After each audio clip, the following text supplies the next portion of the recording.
Seja então bem-vindo ao Porque Se Não É a Resposta. Todas as tardes na Rádio Observador conversamos com o Eduardo Sá. Normalmente é a Judite França. Também gosto muito de ouvir o Eduardo com o Ricardo Conceição. Eu sou o Nelson Ferreira e também tenho enorme prazer em estar aqui à conversa com o Eduardo. Muito boa tarde, Eduardo. Bem-vindo.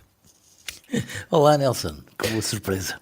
Eduardo, queria olhar aqui para um estudo do Observatório da Saúde Psicológica e do Bem-Estar, pelo que percebi, um organismo do próprio Ministério da Educação, que concluiu que 1/4 dos nossos alunos ainda continuam a sentir sintomas de depressão e ansiedade. Este estudo também diz que os resultados são melhores do que os que obtiveram em 2022, mas ainda há aqui muita depressão e ansiedade entre os nossos alunos. Queria começar aqui pelo lado positivo. Estamos, de facto, com melhores resultados. Já li alguns artigos na imprensa que dizem que os efeitos da pandemia na nossa comunidade escolar já se começam a esbater. Concorda?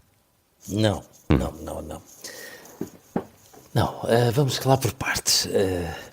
Eu acho que a pandemia teve a vantagem de nos pôr a falar de saúde mental, porque se tornou incontornável e já agora porque todos nós nos surpreendemos com o modo como fomos saudáveis a viver em condições inimagináveis de que noutras circunstâncias jamais aceitaríamos sequer conceber que era possível. Agora, deixou a nu tudo aquilo que existe de mais frágil dentro das pessoas, que é muito e que em muitas circunstâncias está diluído no dia-a-dia e que não transpira, pelo menos de uma forma aberta para as relações e para o trabalho, fica mais acantonada nas relações familiares e, portanto, aí nota-se melhor aquilo que são os desequilíbrios de muitas pessoas. O que é importante nestas circunstâncias não é tanto nós nos ficarmos unicamente pelos números. Estes números de ansiedade e depressão valem o que valem. Não nos podemos esquecer que nós estamos a falar, em primeiro lugar, de adolescentes.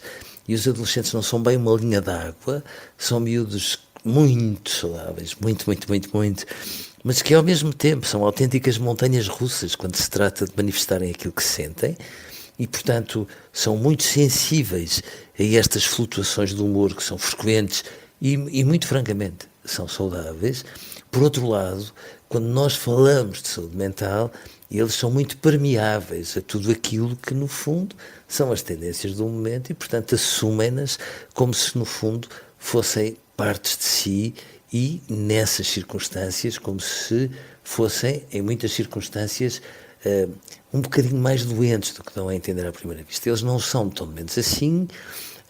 Muitos miúdos têm vindo a manifestar sintomas estáveis, aqui é que está a pecinha que falta, sintomas estáveis e que, portanto, se vão instalando devagarinho, de uma forma insidiosa, mas muito permanente na vida deles. Isto é que, de facto, faz a diferença.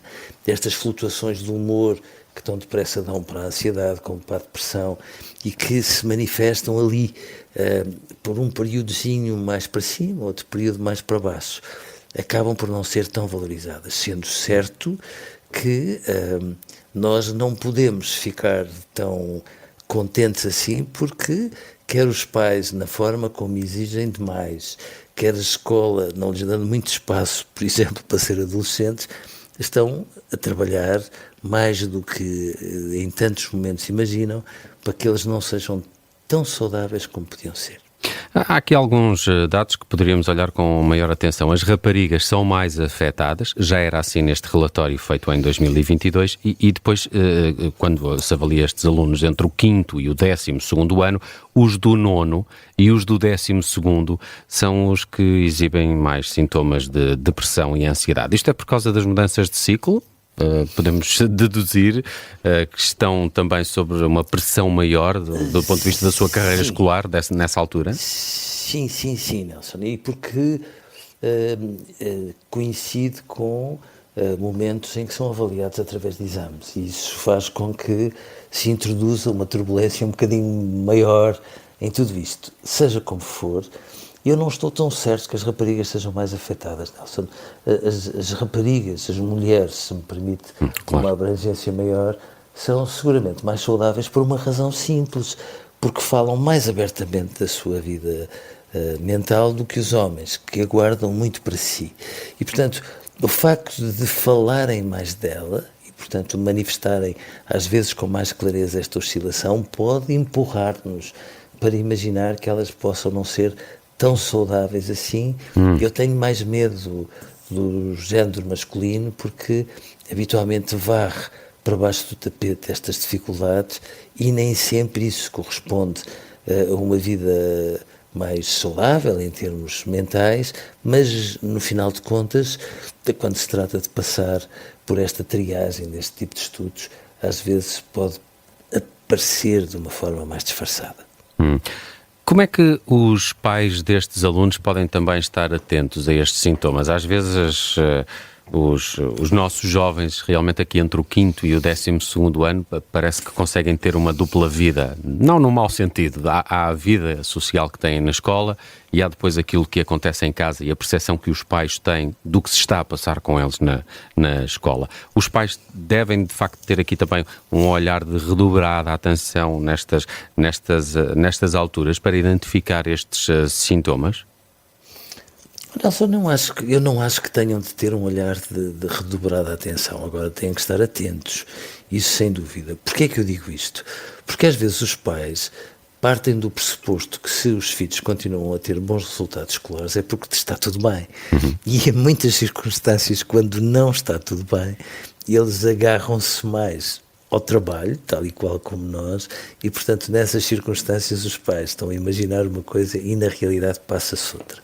Agora, quando os pais sentem que há alterações muito súbitas do humor, quando de um momento para o outro um rapaz ou uma rapariga que eram comunicativos ficam muito fechados sobre si, muito inacessíveis, às vezes muito inflamáveis por tudo e por nada, bom, os pais, com a sua sensibilidade e o seu sexto sentido absolutamente imbatível, têm todos os motivos para perceber que há ali qualquer coisa que está desarrumada. E eu acho que é muito importante que os pais não joguem à italiana, isto é, fiquem um pouco na expectativa, à espera que os filhos, bom, se pronunciem sobre o que se está a passar.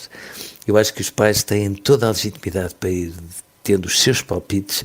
A mãe ou o pai podem estar muito enganados, mas acham que se está a passar isto ou que se está a passar aquilo, porque se estão à espera que os filhos tomem iniciativa para falar do quanto estão assim, ou do quanto estão mal, bem podem esperar, porque eles habitualmente só o fazem quando já estão literalmente à beira do ataque de nervos e aí não desabafam, desmoronam, e os pais apanham sustos muito, muito, muito grandes, porque estando atentos, todavia não estavam a ser tão interventivos quanto se devia. A comunidade escolar é também feita dos professores e não só, e este estudo também aponta aqui um dado curioso: metade dos professores sentem-se tristes e com mal-estar psicológico. De resto, na notícia que li a este propósito, até havia uma admissão por parte do Governo de que de facto quer fazer uma aposta maior numa certa formação dos professores, com mais conteúdos sobre literacia emocional e inclusão. Os professores também são uma comunidade que devemos estar atentos. Estão expostos, de facto, a muito stress e a muita pressão. Sim, não, estão, sempre estiveram. Mas atenção, os professores adoram ser professores. Eu tenho muito medo quando os ministérios têm como proposta essa que acabou por referir. Porque muitas vezes os professores estão debaixo deste drama todo. Porquê? Porque vivem numa engrenagem terrível em que são muitas vezes demais, burocratas da educação do que sobretudo professores, porque estão eles próprios debaixo de uma exigência às vezes absurda das direções das escolas e dos pais em relação aos resultados escolares dos alunos, como se independentemente dos miúdos que tivessem à sua disposição, da sua formação, das famílias de onde vêm, etc., eles devessem ter sempre notas significativas, e porque, objetivamente, aquilo que se passa em muitos momentos no contexto das escolas não é razoável. Os professores fazem uma formação de base e depois, ao contrário de tudo o que se passa no universo profissional, ficam entregues a si próprios. Não que os professores façam um mau trabalho, são magníficos naquilo que fazem, mas os professores gostam tanto de ser professores que, em vez de só pegarmos na literacia emocional, podíamos pegar num conjunto de recursos que são absolutamente indispensáveis, porque os professores têm um papel em muitas circunstâncias mais atento, mais acutilante do que as próprias famílias, porque aquilo que muitos adolescentes guardam e não mostram aos pais, manifestam de uma forma mais aberta a um ou outro professor. E eles são tão indispensáveis a esse nível que eles sim são promotores de saúde mental, e se nós os ajudarmos a ajudar, aí nós podemos fazer uma revolução tranquila que quer os professores, quer os pais, quer os alunos merecem. Quem dera que ela aconteça. Eduardo Sá, muito obrigado por estes esclarecimentos. Olhamos aqui com a sua ajuda para este estudo, o Observatório da Saúde Psicológica e do Bem-Estar. Encontramo-nos em breve, mas sei que amanhã vai estar por cá, um bocadinho antes do Jornal das 5. Um abraço, Eduardo. Até amanhã. Um grande abraço para si e até amanhã.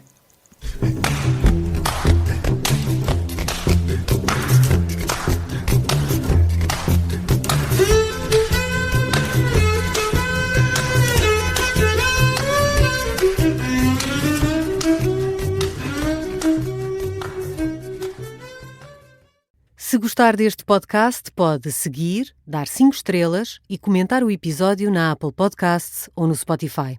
Pode também subscrever e gostar no YouTube. Assim recebe uma notificação sempre que houver um novo episódio.